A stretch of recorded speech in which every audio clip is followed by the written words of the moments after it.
L'erreur de Nellie Sanders. Cette histoire a été racontée par Frère Branham dans la prédication intitulée « La plus grande bataille jamais livrée », prêchée à Jeffersonville, Indiana, USA, le 11 mars 1962. Oh, lui aussi c'est un guerrier, souvenez-vous-en, mais grand est notre, celui qui est en vous est plus grand que celui qui est dans le monde. Mais tenez-vous à la parole de Dieu, croyez-la, vous, les capitaines de l'armée, ici. Défendez votre forteresse, frères. C'est exact, restez à votre poste. Ainsi, il y avait une jeune fille ici, à un moment donné. La dame est peut-être assise ici en ce moment. Elle s'appelait Nellie Sanders. L'une des premières fois que j'ai vu un démon être chassé. Nous habitions, bon, si je peux seulement vous expliquer où, c'était à peu près 3 rues plus loin, ici, après le cimetière. Et j'en étais à mes débuts comme prédicateur, et je prêchais ici même, au coin, à une réunion sous la tente. Et cette jeune fille était l'une des meilleures danseuses. Elle allait à l'école secondaire ici, et elle et Lee Horn, beaucoup d'entre vous de la ville ici, vous connaissez Lee Horn ici, il tient la salle de billard.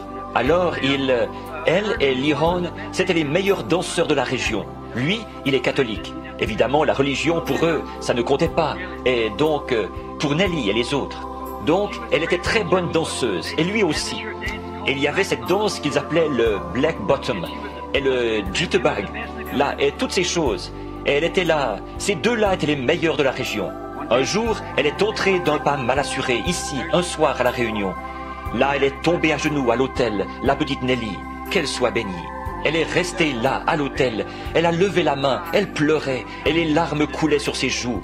Elle a dit, Billy, elle me connaissait, elle a dit, je voudrais tant être sauvée.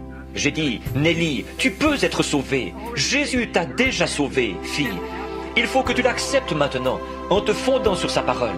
Elle est restée là, et elle a pleuré, et elle a prié, et elle a dit à Dieu qu'elle n'écouterait plus jamais les choses du monde. Tout d'un coup, une belle paix, toute douce, a envahi son âme. Elle s'est relevée, en poussant des cris et en louant Dieu, en glorifiant Dieu.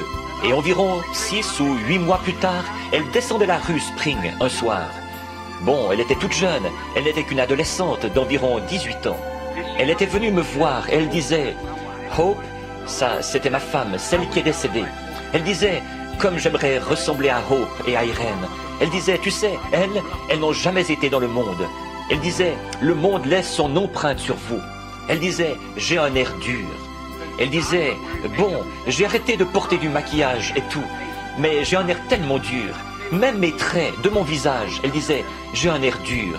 Elle disait, elles ont un air tellement innocent et tendre. Elle disait, comme j'aimerais n'avoir jamais fait ça. J'ai dit, Nellie, le sang de Jésus-Christ te purifie de tout péché, ma petite. Va ton chemin, crois-le. Wayne Bledsoe, beaucoup d'entre vous le connaissent ici, un de mes amis intimes, pendant des années et des années. C'était un buveur. Et il venait ici avec mon frère Edward.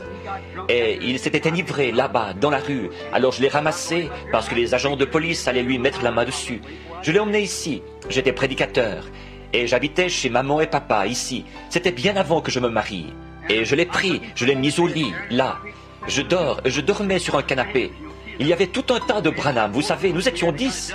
Et alors, nous avions peut-être 4 pièces. Et il fallait un peu partager les pièces entre nous. Alors moi, il y avait un vieux canapé sur lequel je couchais. Je l'ai ouvert en tirant, comme ceci, et j'ai mis Wayne au lit avec moi. Il était ivre. J'avais été obligé de le porter pour l'emmener dans la maison et le coucher. Et j'étais étendu là. J'ai dit, Wayne, tu n'as pas honte de toi comme ça? Et il a dit, ah, Billy, ne me parle pas comme ça. Et alors, j'ai imposé ma main. J'ai dit, je vais prier pour toi, Wayne. Que Dieu te bénisse. Il y avait à peu près, je pense, à peu près, peut-être 1 an que j'avais été sauvé. Et alors, tout à coup, un taxi, la portière a claqué, dehors, et quelqu'un a cogné à la porte très fort. Frère Bill! Frère Bill! Je me suis dit, bonté, quelqu'un doit être mourant. J'ai bondi vers la porte, j'ai attrapé mon vieux truc là, j'ai mis ça autour de mon pyjama comme ceci, j'ai couvert Wayne, je suis allé à la porte en vitesse. On aurait dit la voix d'une femme. J'ai ouvert la porte et cette jeune fille était là à la porte. Elle a dit, oh, est-ce que je peux entrer? J'ai dit, entre, et j'allume les lumières. Et là, elle était en larmes comme ça. Elle disait, oh, frère Billy, je suis fichu, je suis fichu. J'ai dit, qu'est-ce qu'il y a, Nellie? Tu as été prise d'une crise cardiaque? Elle a dit, non. Elle a dit, frère Bill, je descendais la rue Spring. Elle a dit, vrai frère Bill, je ne voulais pas faire de mal, je ne voulais pas faire de mal. J'ai dit, qu'est-ce qu'il y a? Je me disais, qu'est-ce que je vais faire avec elle maintenant? Je ne savais pas quoi faire, je n'étais qu'un jeune homme, et Elle disait, oh frère Bill, elle disait, je ne sais vraiment plus où j'en suis. J'ai dit, bon, calme-toi petite sœur, raconte-moi tout ça. Et elle a dit, je descendais la rue et à la salle Redman, autrefois il y avait des soirées dansantes là-bas le samedi soir. Elle a dit, j'avais des choses et je rentrais à la maison pour aller me faire une robe. Et elle a dit, j'ai entendu cette musique. Elle a dit, tu sais, je me suis arrêté juste une minute. Et elle a dit, ça sonnait de mieux en mieux. Alors je me suis dit, tu sais, il n'y a pas de mal à ce que je reste ici. C'est là qu'elle a commis son erreur. Elle s'est arrêtée un instant. Elle a simplement écouté. Elle disait, eh bien, je vais penser. Elle disait, oh Seigneur, tu sais que je t'aime pourtant. Elle disait, tu sais que je t'aime Seigneur. Mais je m'en souviens très bien de l'époque où Lee et moi, on gagnait toutes les coupes et tout. Elle disait, oh, je me souviens que cette espèce de musique-là, avant, elle m'attirait. Plus maintenant. Oh, tu t'imagines que non, elle te tient déjà là. C'est ce qu'il veut, c'est assez bon, déjà là, voyez. Combien ont déjà connu Nelly Sanders? Eh bien, un bon nombre d'entre vous, je pense. Oui, c'est sûr. Alors, ils étaient... Elle a dit, eh bien, sais-tu quoi? Elle a dit, peut-être que si je monte les marches là-bas, elle a dit, peut-être que je pourrais témoigner à quelques-uns d'entre eux. Oh, voyez-vous, vous êtes en plein sur le terrain du diable. Restez hors de là. Fuyez l'apparence même du mal. Mais elle est montée jusqu'en haut des marches. Elle est restée là quelques minutes. Et tout à coup, elle s'est retrouvée dans les bras d'un garçon, sur la piste. Alors, elle a repris ses sens. Et elle était là en larmes et tout. Elle disait, oh, je suis perdue maintenant pour de bon. Je me suis dit, eh bien, je n'en sais pas très long sur la Bible, mais je crois que Jésus a dit ceci. En mon nom, ils chasseront les démons. Et Wayne s'était dégrisé un peu. Et il était assis là, il observait. Voyez?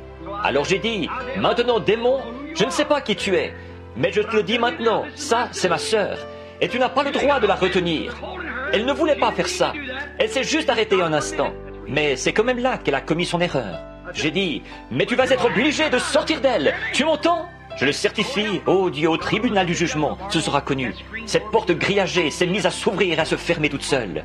Boum, badoum, là, la porte, doum, badoum.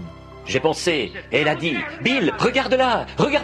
Et j'ai dit, oui, qu'est-ce que c'est que ça? Elle a dit, je ne sais pas. J'ai dit, moi non plus. Et la porte faisait boum, badoum, en se fermant comme ça. Je me suis dit, qu'est-ce qui se passe ici? Qu'est-ce qui se passe? Et j'ai regardé de nouveau comme ça, et j'ai dit, laisse-la, Satan, au nom de Jésus, sors d'elle. Quand j'ai dit ça, quelque chose qui ressemblait à une énorme chauve-souris, longue comme ceci, est sorti de derrière elle, avec de longs cheveux qui pendaient de ses ailes et de ses pattes, comme ça. Ça faisait ouh. Ça s'est dirigé vers moi à toute vitesse. J'ai dit, oh Seigneur Dieu, que le sang de Jésus-Christ me protège de ça. Et Wayne a fait un bond dans le lit, il a regardé. Et c'était là, comme une grande ombre, ça décrivait des cercles. Et c'est allé là-bas, c'est descendu derrière le lit. Wayne sort du lit et s'enfuit dans l'autre pièce, à toutes jambes. Alors j'ai emmené Nelly, je l'ai ramenée chez elle. Je suis revenu et je ne pouvais pas... Maman y est allée, elle a secoué les draps et tout. Il n'y avait rien dans ce lit. Qu'est-ce que c'était? Un démon était sorti d'elle.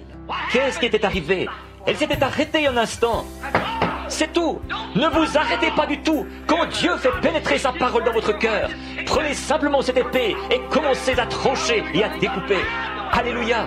Je n'ai pas le temps d'attendre quoi que ce soit d'autre. Je viens de traverser. Je n'ai pas le temps même de m'installer. Il a dit, bon, prends mon bâton et mets-le sur le bébé. Et si quelqu'un te parle, ne lui parle même pas. Si le diable dit, tu sais comment tu te sens là? Ne lui parlez même pas. Continuez simplement à avancer. Le diable, vous savez, le diable dit, mais sais-tu quoi?